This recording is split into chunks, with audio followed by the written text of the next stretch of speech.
একটা আছেই অলরেডি। আমি কখনোই মানে একটা দ্বিতীয় পেশা হিসেবে সেইভাবে কোনো কিছু দেখিনি, মানে এটা আমার অ্যাকচুয়ালি প্যাশন বলতে পারেন। আর আমি আই ওয়াজ মানে more towards the academics point of view. মানে I wanted the my films to be shown to the best festivals all around the world. এবার আমি ফেস্টিভ্যালস আই ডোন্ট নো, মানে আমার world film দেখে আমি যখন মানে এইটার প্রতি একটা মানে আমার ইন্টারেস্টও জাগে যে I want to make films. আমি ওয়ার্ল্ড ফিল্ম দেখেই বড় হয়েছি, তখন আমি কেন জানি মনে হয় না I want to make films for the festivals, so that মানে পিপল শুড সি দেম। আর আমি যাদের দেখে বড় হয়েছি বা যাদের অনুপ্রেরণায় সিনেমা বানাতে শুরু করলাম, তো this is the place where I wanted to be, rather than standing in a cinema hall to show my film to the people. This is my first, this is a dream coming true for me. এবার আমি আসি যে একটু রাতুল স্যারের পণ্ডিতজি অসম্ভব ভালো, শুধুমাত্র BGM নয়, গান সহ। হ্যাঁ, এই ধরনের ছবিতে মোটামুটি তোর সবকটা ছবি আমি বোধহয় দেখেছি, সব মোটামুটি কেন সব ছবি আমার দেখা। কারণ রাতুলের ছবিতে হাতে খড়ি কোথায়,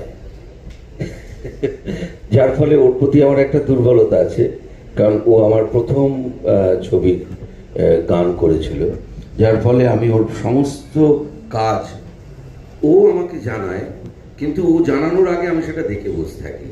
হ্যাঁ, এক্ষেত্রেও ঠিক তাই হয়েছে, ও জানতোই না, আমি দেখেছি, অসম্ভব ভালো হয়েছে। কিন্তু এই যে মানে যেখানে তোর পারফরমেন্স, তুই যে পারফর্মগুলো করিস আমরা যেভাবে দেখি, সেখান থেকে এই ছবিটা তো সম্পূর্ণ আলাদা।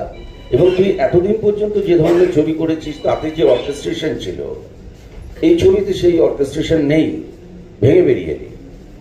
একদমই ভীষণভাবেই আলাদা, এবং সেটার পুরো মানে ক্রেডিট আমি দেব সাহেবকে। আমি ডিরেক্টর আমাদের উদয়জিৎ বাবু, তাকে আমি সাহেব বলি না, বিকজ এর আগেও যেটা হয় যে কোনো ছবিতে ইয়ে হলেই সবসময় হয় নয় কার্পেটেড মিউজিক থাকে, আর নয়তো এমন এমন জিনিসকে সেটাকে মিউজিক দিয়ে তুলে ধরতে হবে, ওরকম ইয়ে থাকে।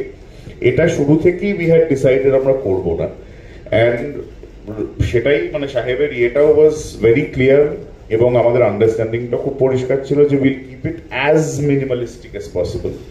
কারণ সারাক্ষণ যে মিউজিক দিয়ে ইয়ে করতে হবে, silence also has a huge part, and আমার খুব ইন্টারেস্টিং লাগলো যে we both decided on that. So silence also has played a beautiful part in the film, এবং যতটা মিনিমালিস্টিক রাখা যায়, এর মধ্যে যেরকম আরবান একটা সাইডও আছে, আবার একদম রুরাল একটা সাইডও আছে, তো সেটাকে নিয়ে কাজ করাটা ওয়াজ রিয়েলি একটু মানে ডিফিকাল্টি বলা যায়। কারণ আমার একদম, তুমি যেটা বললে, এটা একদম অন্যরকমের একটা কাজ, বাট আই এনজয়েড ইট থারলি। এবং সেখানে অফকোর্স আমি শুধু মিউজিক নিয়ে বলবো না, আমার ডান দিকেও যে বসে আছে অনিশ বাবু, যে সাউন্ড করেছে, অফকোর্স আপনারা পরে তোর সাথে কথা বলবেন, ওর সাথে মানে যেটা খুব মজা হয়েছে যে মিউজিকটা and the sound together played a very important role, একদমই তাই, যেটা ইউজুয়ালি খুব একটা আমরা দেখি না সেরকম।